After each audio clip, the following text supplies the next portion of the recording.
Segundo livro de Reis.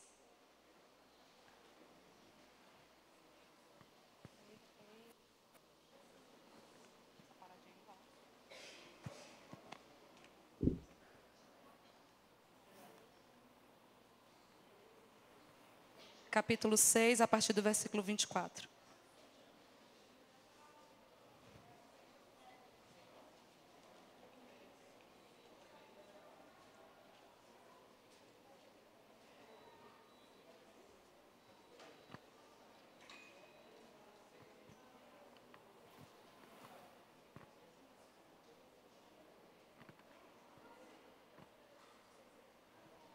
Amém?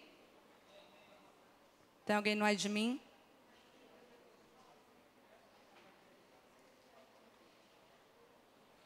Segundo livro de Reis, capítulo 6, a partir do versículo 24. Amém? Que diz assim: Depois disso, ajuntou Ben-Hadad, o rei da Síria, todo o seu exército, subiu e sitiou a Samaria. E houve grande fome em Samaria, e eis que a sitiaram, a ponto de se vender a cabeça de um jumento por 8 siclos de prata, e um pouco de esterco de pomba por 5 siclos de prata. Passando o rei de Israel pelo muro, gritou-lhe uma mulher: Acode-me, ó rei, meu senhor. E ele lhe disse: Se o Senhor não te acode, de onde te acudirei eu, da eira ou do lagar? E perguntou-lhe o rei: O que tens? E respondeu ela: Esta mulher me disse: Dá cá teu filho, para que hoje o comamos, e amanhã comeremos o meu. Cozemos, pois, o meu filho e comemos. Mas dizendo-lhe eu, no outro dia, dá cá o teu filho, para que comamos, ela o escondeu. Tendo o rei ouvindo as palavras da mulher, rasgou as suas vestes. Quando passava pelo muro, o povo olhou e viu que trazia pano de saco por dentro sobre a pele. E disse o rei: Assim se faça Deus o que lhe aprouver, se a cabeça de Eliseu, filho de Safate, lhe ficar hoje sobre os ombros. Estava, porém, Eliseu sentado em sua casa, juntamente com os anciãos. Enviou o rei um homem de diante de si. Mas antes que o mensageiro chegasse a Eliseu, disse esse aos anciãos: Vedes como o filho do homicida mandou tirar minha cabeça? Olhai, quando vier o mensageiro, fechai-lhe a porta e empurrai com ela. Porventura não vem após ele o ruído dos pés do seu senhor? Falava ele ainda com eles, quando lhe chegou o mensageiro, e disse o rei: Eis que este mal vem do Senhor. Que mais, pois, esperaria eu do Senhor? Então Eliseu lhe disse: Ouvi a palavra do Senhor. Assim diz o Senhor: Amanhã, a estas horas mais ou menos, dá-se-á um alqueire de flor de farinha por 1 siclo e 2 de cevada por 1 siclo à porta de Samaria. Porém o capitão, cujo braço do rei se apoiava, respondeu ao homem de Deus: Ainda que o Senhor fizesse janelas nos céus, poderia suceder isso? Disse o profeta: Eis que tu verás com os teus olhos, porém disso não comerá. Amém? O tema dessa mensagem é milagre em tempos de crise. E hoje pela manhã a gente começou falando sobre o quanto esse país tem falado de crise. Do meio do ano, acho, para cá, a gente só fala disso. É crise para um lado, é crise para o outro, é crise política, é crise financeira, é roubo em cima de roubo, é crise espiritual, é crise familiar. Nós estamos rodeados por uma grande crise. E eu queria meditar com vocês nessa noite também sobre uma crise. O povo de Israel passou por uma grande crise, assim como nós também temos passado pelas nossas crises. E a Bíblia fala que o rei Ben-Hadad, ele resolveu sitiar Samaria. E o que é sitiar? Sitiar é cercar, assediar, rodear por todos os lados. Samaria era uma cidade forte nos seus muros, era uma cidade edificada, fortificada. Então, não era qualquer rei que tentava invadir Samaria. Não era qualquer exército que tentava invadir Samaria. Todas as vezes que um exército tentava invadir a cidade de Samaria, Deus dava uma estratégia e aí o exército perdia. Uma feita anterior a essa passagem, a Bíblia diz que o rei da Síria planejou atacar Israel e todas as vezes que ele tentava emboscar o exército de Israel, o profeta Eliseu, Deus falava com ele, e aí ele falava para o rei, olha, não passa em tal lugar que o rei da Síria quer te pegar. Não passa em tal lugar que o rei da Síria quer te pegar.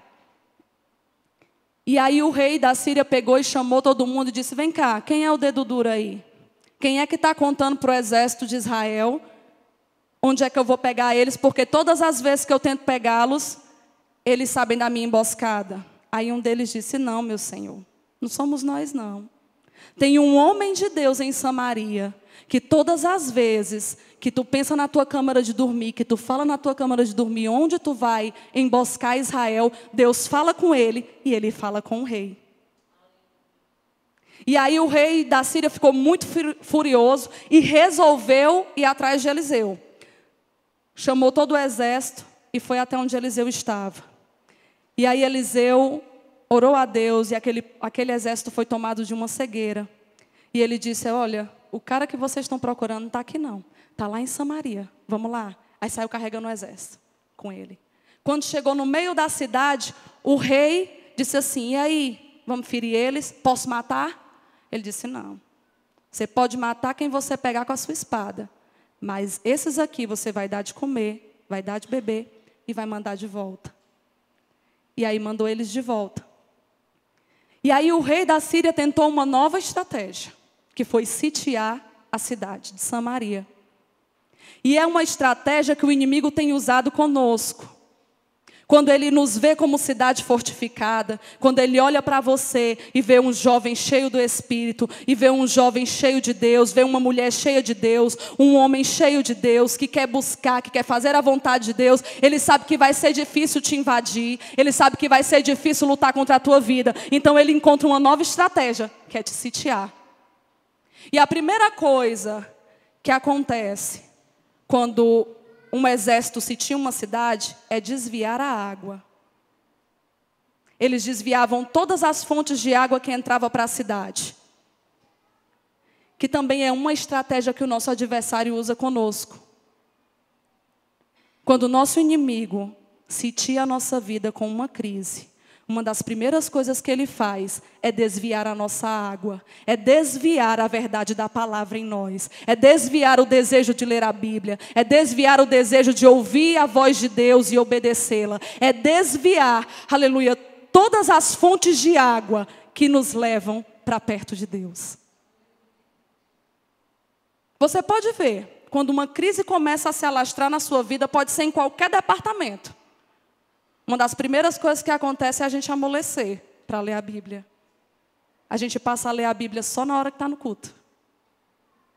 E aí a gente vai usando a desculpa que está uma correria, que a gente está sobrecarregado, que tem muita coisa para fazer. E aí vai passando um dia, 2 dias, uma semana, um mês. E quando você se dá conta, você não está mais lendo a palavra.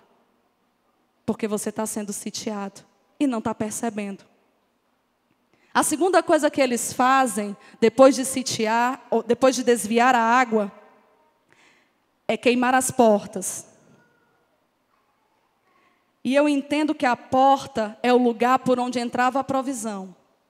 A porta era o lugar por onde os comerciantes entravam para fazer as suas negociações e o povo comprar comida. A porta era o lugar por onde o povo passava para pegar ali as suas plantações, para colher aquilo que eles tinham plantado. E quando o inimigo queima as nossas portas, eu entendo que ele está tirando de nós o desejo de orar, porque é através da oração que vem a providência de Deus. É através da oração que nós conseguimos escutar Deus falar e nos direcionar. É através da oração que Deus entra com providência em todas as áreas da nossa vida. Então, primeiro ele desvia a água, depois ele queima as portas. Em seguida, ele abre brechas no muro.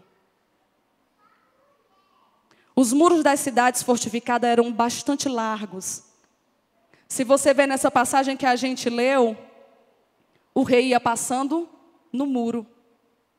E aí o inimigo começa a minar os muros. Faz um buraquinho aqui, um buraco ali, uma brecha acolá, e começa a enfraquecer aquele muro. E o que é que eu entendo com isso? É um pecado aqui, é uma mentira ali, é uma omissão acolá, é uma falta de vontade de ir para o culto aqui, é uma falta de vontade de ir para o discipulado acolá. E aí ele vai minando o meu relacionamento com Deus, vai minando o meu tempo a sós com Deus, vai minando o meu relacionamento com a igreja, vai minando o meu relacionamento com os santos, e aí eu vou enfraquecendo.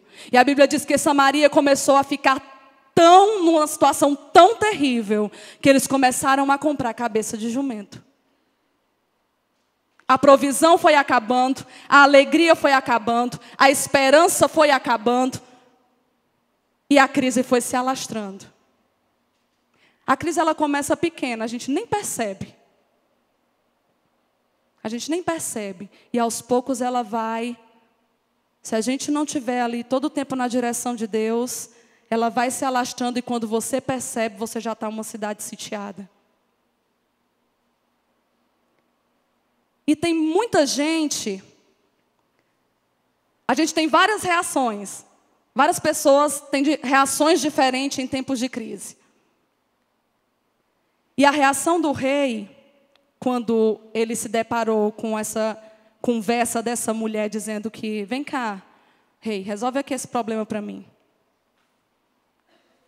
Essa mulher disse que fez um trato comigo, que se eu matasse o meu filho, a gente cozinhasse meu filho e comesse, amanhã ela ia matar o dela, cozinhar, a gente ia comer. E aí eu matei o meu, a gente comeu. E agora eu chamei ela para a gente comer o dela e ela escondeu.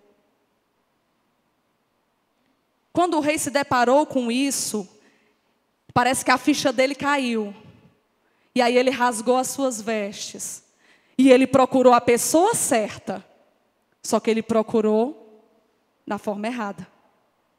Ele foi direitinho a Eliseu, que era o homem de Deus, o profeta daquele lugar. Só que ele foi a Eliseu querendo encontrar um culpado. Tem gente que em tempo de crise quer achar culpado. E é muito fácil a gente culpar o profeta. É muito fácil você culpar a igreja por causa de alguma coisa. É muito fácil você culpar a Deus por causa de alguma coisa. É muito fácil você culpar o seu discipulador por causa de alguma coisa. O rei foi direitinho achar um culpado. E foi colocar a culpa em Eliseu. Na maioria das vezes, a culpa das nossas crises são as nossas escolhas. Que nós vamos fazendo escolhas fora da vontade de Deus. E a gente vai achando que vai conseguir remendar depois. E eu digo isso por experiência própria. Eu sou expert em fazer escolhas fora da vontade de Deus e depois querer remendar. E a gente não sai bem sucedido, não. Porque toda má escolha tem uma consequência. Todas as escolhas que nós fazemos, ou tem um bônus, ou tem um ônus. Se for dentro da vontade de Deus, tem o bônus. Se for fora da vontade de Deus, tem o ônus. E o rei foi direitinho achar um culpado. Não tente achar culpado para a sua crise. Não procure colocar a culpa em ninguém, pela sua vontade de não querer estar na igreja. Não coloque a culpa em ninguém, pela sua falta de vontade de estar na presença de Deus. Sabe por quê? Porque o maior culpado de você estar fora da presença de Deus é você mesmo. A pastora ministra várias vezes aqui um louvor que fala bem sobre isso. Que o nosso principal inimigo é a gente mesmo, que é o liberta-me de mim. Só que é mais fácil culpar o profeta. É mais fácil jogar a culpa na igreja, no discipulador, na mãe, no pai, em Deus. Deus é perfeito. E como a nossa pastora sempre fala, Ele é bom o tempo todo. Tudo que Ele faz é perfeito.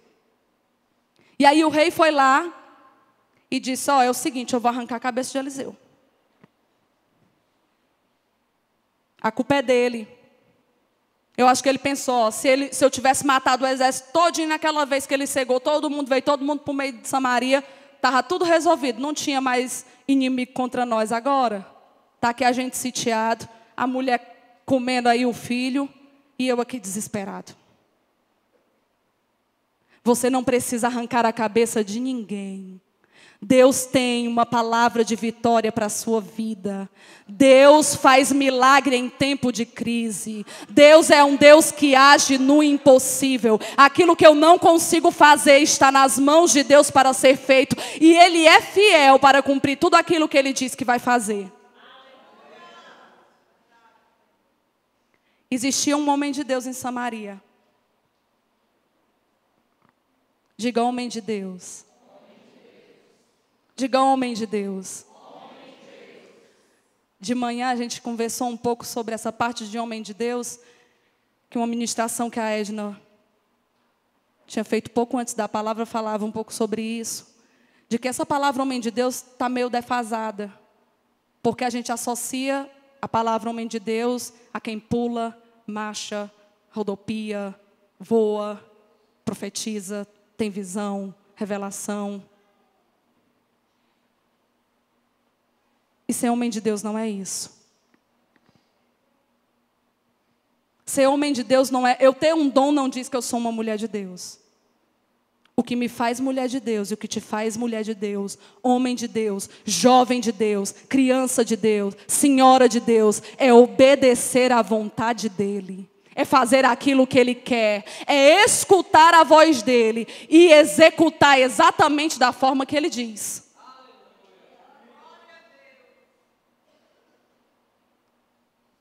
E Eliseu estava lá sentado com os anciãos.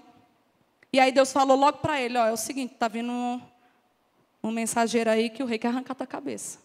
Ele olhou para os anciãos e disse, olha, está vindo um mensageiro aí querendo arrancar minha cabeça. Sinceramente, se você tivesse sentado num lugar tranquilo e calmo, e Deus falasse assim, ó, está vindo alguém aí arrancar tua cabeça. O que é que tu ia fazer? Eu ia correr. Eu ia correr que o pé ia bater nas costas. Rapidinho, ó. Deus assim, ó, tá vindo arrancar minha cabeça. Não terminava nem a frase. Deus assim, tá vindo, eu já estava lá na esquina. Só que Eliseu sabia o Deus que ele estava servindo. E ele sabia o que Deus tinha falado para ele.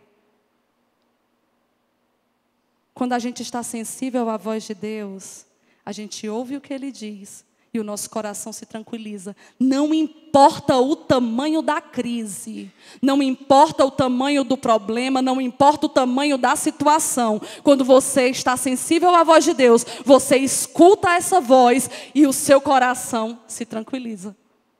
E ele ficou lá sentado. Eu disse, é o seguinte, estão vindo aí, e lá se vem um mensageiro. Ele não deixou nem o mensageiro falar, ele disse, epa, peraí meu filho. Não se preocupe não, que amanhã, até amanhã, a essas horas, vai ter abundância nesse lugar. Vocês hoje estão vendendo jumento, amanhã vai ter trigo e vai ter cevada a preço de banana. De banana não, que banana agora está caro, né? Mas, né? No barato, na porta da cidade o povo ia negociar, bem baratinho. E aí eu digo, tem gente que no tempo de crise procura culpado. E tem gente que no tempo de crise tem palavra de vitória. É aquela pessoa que não importa como é que está o tamanho da crise. Ela sabe que o Deus que faz milagre na crise está com ela. E já tem dia, e já tem hora, e já tem momento certo para transformar toda a situação daquele problema. Deus tem dia e tem hora marcada para resolver o teu problema. Deus tem dia e tem hora marcado para resolver toda essa crise. Você só precisa ter palavra de vitória, se agarrar ao Deus do impossível, aquele que pode tudo fazer e num momento mudar toda uma situação. O capitão que estava lá olhou para ele e disse, rapaz, como é que Deus vai fazer isso? Diga aí, tem gente que duvida.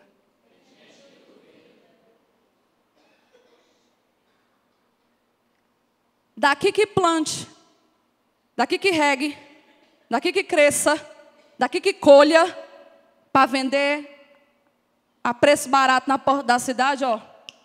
Como é que Deus vai fazer isso? Nem que Ele abra a janela dos céus, isso vai acontecer. Deus não opera no meio da dúvida. Deus não opera no meio da dúvida. Não importa como Deus vai fazer. O que importa é que se Ele disser que vai fazer, acabou, já está feito. Já está feito, querido. Se Ele disser que vai fazer, já está feito. O dia já está lá, ó, marcado lá um X lá no calendário do céu. E aí quando o capitão disse isso, ele disse, rapaz, é o seguinte. Tu não acredita não?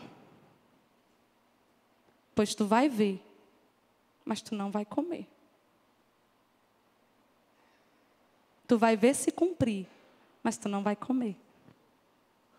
Você já pensou, irmão? Você vê a mão de Deus se mover naquilo que Deus está fazendo de sobrenatural e você não poder experimentar?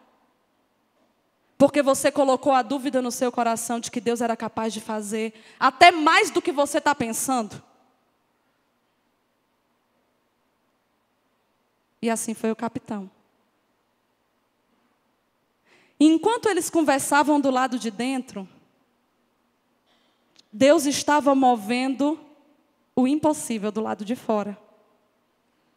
Enquanto o rei estava ali tentando achar um culpado e arrancar a cabeça de Eliseu, Deus usou Eliseu para dar uma palavra de vitória.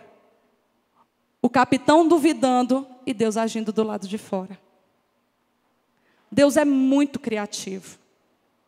Deus poderia ter pego Eliseu e Eliseu ter levantado a mão para o céu, feito uma oração e ter caído maná, ter caído carne, ter brotado da terra, porque Deus tinha poder para isso. Mas Deus é muito criativo. E Deus resolveu fazer de uma forma tão criativa, tão inimaginável. Ele usou 4 leprosos que estavam conversando do lado de fora. 4 excluídos, 4 rejeitados. 4 pessoas que estavam longe da sua família, que estavam longe da sociedade, que estavam longe do culto. 4 pessoas que estavam à margem, e ninguém dava nada por elas. Deus pegou aqueles 4 homens e fez um milagre acontecer no meio daquela crise. E o que é que eu entendo? Que Deus pode usar o que você menos imagina. Deus pode usar quem você menos imagina para abençoar a tua vida, para te ajudar a resolver o teu problema. Às vezes, irmão, a gente não tem fé no discipulado, sabia? Tem gente que não tem fé no discipulado, não. Que acha que é besteira. Que acha que não tem nada para aprender. Que acha que já tem é para ensinar. Não, eu tenho é para ensinar. Eu vou me sentar para aprender o quê que eu já sei. E às vezes Deus pega uma conversa de você com seu discipulador, de você com a sua discipuladora, e faz acender uma revelação, uma estratégia, para que toda uma situação seja mudada. Aí você pode pensar assim, como é que Deus vai mudar toda essa crise em 24 horas? A minha crise é espiritual. Está tudo arrasado. Eu já tentei não sei quantas vezes, eu já fui aí para frente, Lucibele, pelo amor de Deus, eu acho que umas 40 vezes. Eu conheço um testemunho de um pastor que ele se desviou 40 vezes. 40 vezes. E hoje ele é pastor de uma igreja.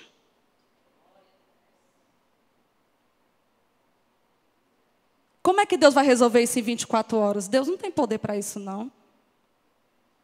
Não, é coisa demais para ele dar conta. É coisa demais para ele botar no lugar.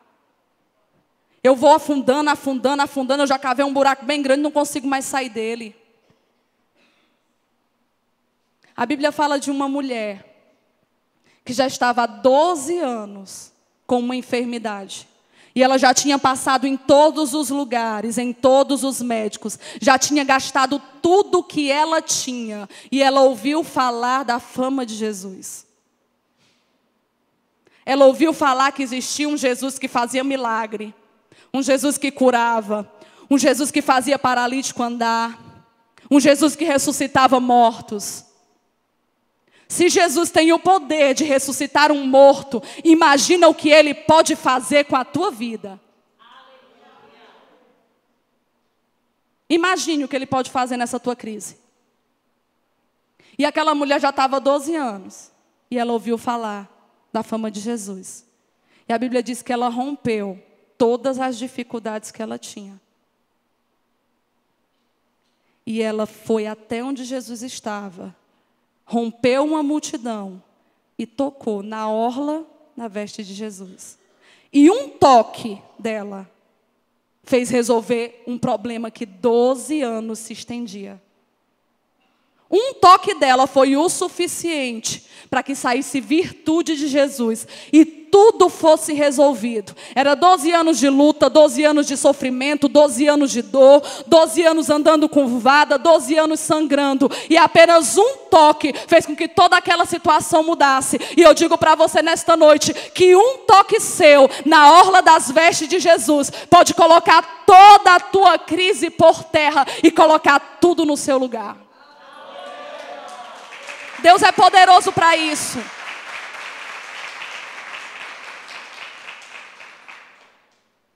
Tem gente que na crise... Espera aí, que agora eu vou me perder. Tem gente que na crise quer achar culpado. Tem gente que na crise duvida. Tem gente que na crise tem palavra de vitória. E tem gente que na crise se levanta. Os 4 leprosos estavam do lado de fora. Enquanto acontecia aquela conversa do profeta lá dentro, os 4 conversaram lá fora. Um olhou para o outro e disse assim: rapaz, é o seguinte, a gente é leproso, estamos aqui, se a gente entrar na cidade, a gente não pode, a gente morre. Se a gente ficar aqui, na porta da cidade, não tem comida, a gente morre. Então vamos lá no acampamento dos sírios. Quem sabe eles dêem de comer para nós. E se eles nos matar, a gente morre. Então de todo jeito a gente morre. Vamos tentar? Sabe o que é que eu entendo com essa conversa? Que eles não tinham nada a perder. E sabe o que é que eu entendo mais ainda? Que eu e você não temos nada a perder quando a gente se coloca para fazer a vontade de Deus. Eu e você não temos nada a perder quando nos levantamos para fazer aquilo que Deus quer que a gente faça. Eu e você não temos nada a perder quando nós tomamos uma posição de sair da nossa zona de conforto para fazer o que Deus quer. Porque a gente se acostuma com o que é ruim. A gente vai se acomodando com o que é ruim. A gente vai se acostuma com o sofrimento. Os dias vão passando, o tempo vai passando, e quando a gente percebe, já está meses dentro de uma situação que está causando problema, que está causando dor, que está causando sofrimento, e a gente vai ficando, vai ficando, vai ficando.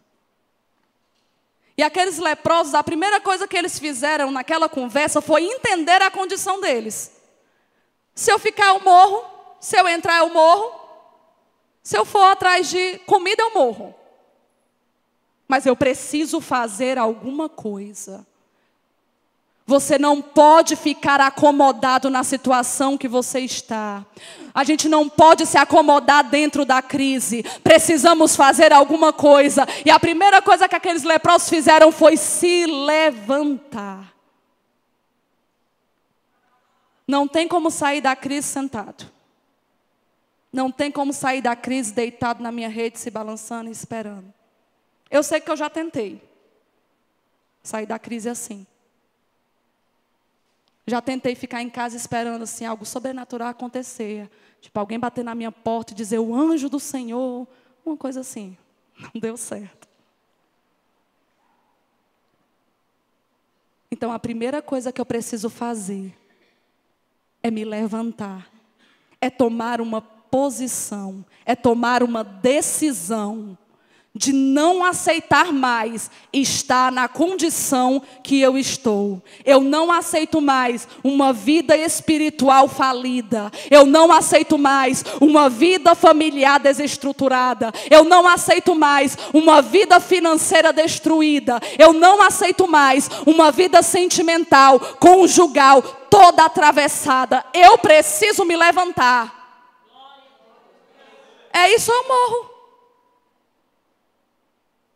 Foi isso que eles entenderam. Se eu não levantar daqui, eu morro. Se você não levantar, você morre. E aí eles levantaram. E foram caminhando. Não sei se foram conversando pelo caminho. Não sei. Eu acredito que se eles estavam leprosos, a Bíblia não diz quanto tempo eles estavam leprosos, nem o grau que era aquela lepra. Mas eu acredito que eles devem ter ido devagar, por conta da sua enfermidade. Acho que eles foram caminhando, né? Só no passinho. E à medida que eles foram caminhando, Deus, na sua criatividade, lá no acampamento sírio, começou um grande barulho. Eles começaram a ouvir barulho de muitos homens, de muitos carros, de muitos cavalos. E eles entenderam que vinha um exército atrás deles. E o que foi que eles pensaram? Não podemos ficar aqui. Israel contratou os exércitos vizinhos, os exércitos dos heteus, não sei de onde, e trouxe e mandou vir pegar a gente desprevenido. Vamos fugir. Os passos daqueles 4 leprosos foram passos de um grande exército. Deus fez com que eles escutassem um grande exército. E aí eles bateram em retirada. Porque 4 leprosos resolveram se levantar. Imagine se eu e você resolvesse se levantar. O que é que Deus não é capaz de fazer? Em nós e através de nós. Só que às vezes, sabe o que é que a gente pensa? Que esse negócio de fazer a vontade de Deus tira o tempo da gente. Que a gente não tem vida. Não tem vida não, é só igreja, igreja, igreja. Igreja de manhã, igreja de tarde. Igreja na quinta, igreja na terça. É célula, é discipulado, é cor demais. A gente não tem vida não. Sabe o que é não ter vida? É a pessoa acordar de manhã e a primeira coisa que procurar é uma dose de cachaça. Porque senão não fica em pé. Isso é que é não ter vida. Sabe o que é não ter vida? É uma pessoa passar 2, 3 dias sem comer, só sobre o efeito de droga, pegando todo o dinheiro e tudo aquilo que arrecada e indo nas bocadas trocar por droga. Isso é que é não ter vida. Sabe o que é não ter vida? É uma mulher ter um relacionamento com um homem casado e ficar esperando o dia que ele pode, a hora que ele pode, para dar migalha para ela. Isso é que é não ter vida. Servir a Deus é ter a sua vida entregue ao Senhor e Ele ter o controle de tudo e você ser abençoado, saber que vai dormir e vai acordar e o Senhor vai te sustentar. Não diga que servir a Deus é não ter vida, não. Servir a Deus é vida. Os leprosos chegaram lá, entraram numa tendazinha, Aí não viram ninguém, meio acanhado, né? Pegaram uma comidinha, foram comendo. Aí entraram noutra tendazinha, não viram ninguém. Rapaz, não tem ninguém aqui não. Quando eles ficaram seguros de que não tinha ninguém, meu amigo, aí eles começaram a fazer o rapa. E pega ouro, e pega prata, e pega tudo, e pega comida. E estavam lá felizes da vida. Aí olharam um para o outro e digo, epa, peraí, está errado.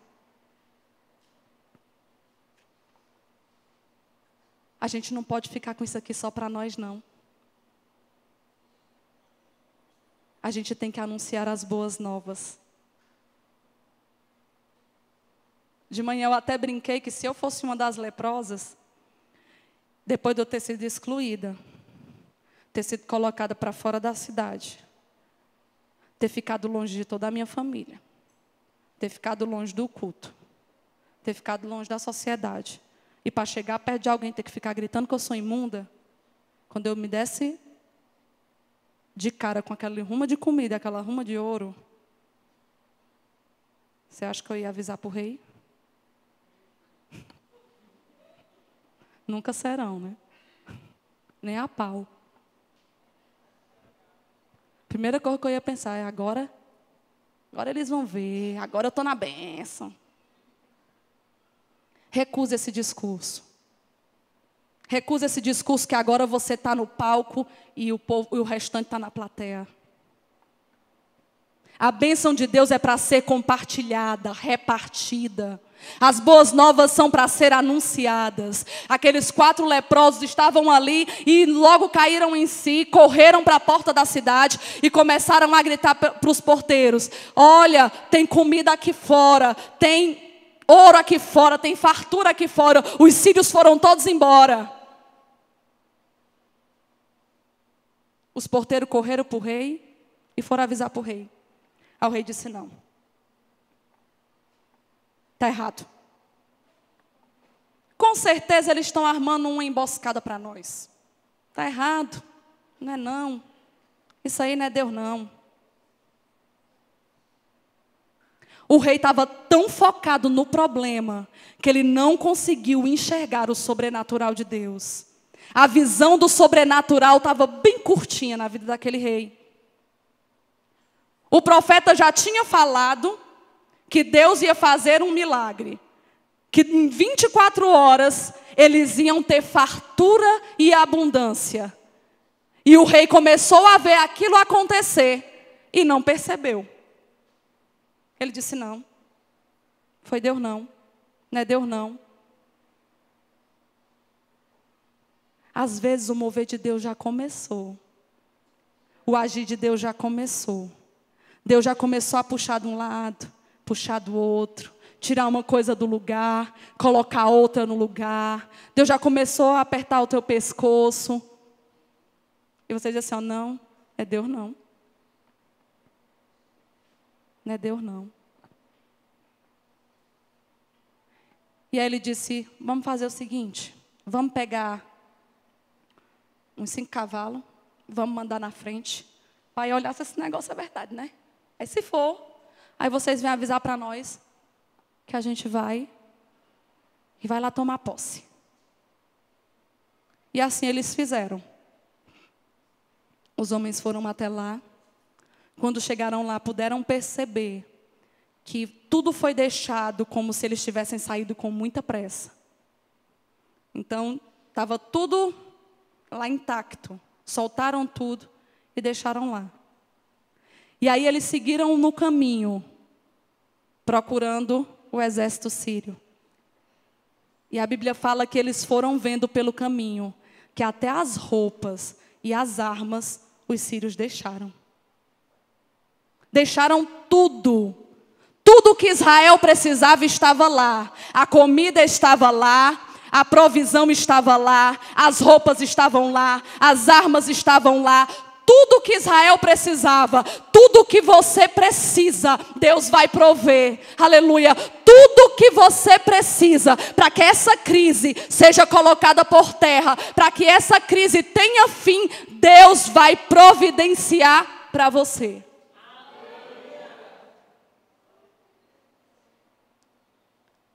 Só que eu preciso me levantar. e caminhar. Se os leprosos tivessem ficado lá, eles nem tinham comido, tinham morrido, e o povo de Israel também. Mas 4 pessoas tomaram a decisão de se levantar. E toda uma nação foi beneficiada por isso. Às vezes Deus está esperando só uma posição nossa, para que toda a nossa família seja beneficiada. Deus está esperando só uma posição nossa, para que lá no nosso trabalho tudo se resolva. Uma posição é o que Deus quer de nós nessa noite. Que nós possamos ficar de pé na presença de Deus e saber que Ele é capaz de fazer milagre em tempo de crise. Sabe o que é milagre? Eu fui olhar o significado de milagre. E milagre é a intervenção divina numa situação, alterando radicalmente o curso natural dela. É a intervenção de Deus, porque às vezes a gente tem o pensamento de milagre só assim, quando um cego enxerga, ou quando alguém está na cadeira de roda e levanta, é um milagre. Tudo aquilo que tem a intervenção de Deus e muda radicalmente o curso de uma situação é milagre.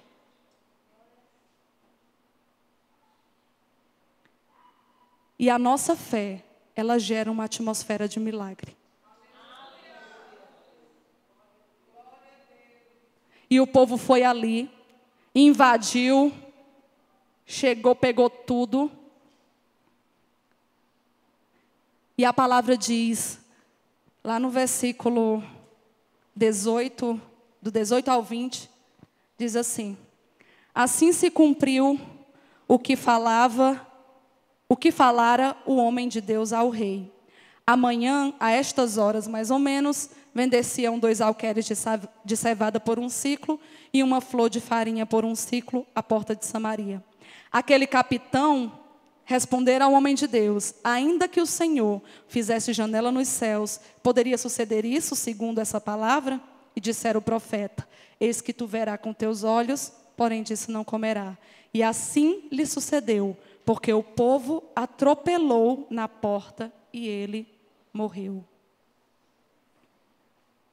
Eu tinha um amigo, ainda tenho, ele ainda existe, mas aí a gente está um pouco distante, mas eu era muito próxima dele, e ele usava um jargão, ele dizia assim, se tu não crê, eu vou para o teu enterro.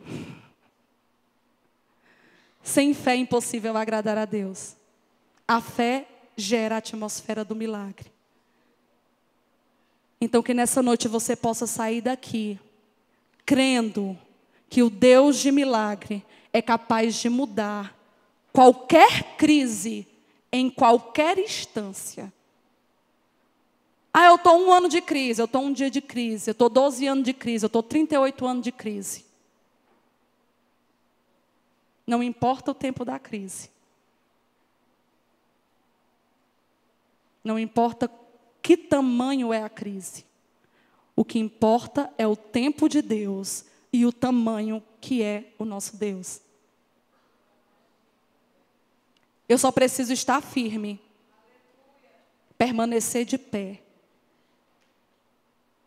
E aí Deus faz. Aí Deus manda um grande ruído de um grande exército para confundir os teus inimigos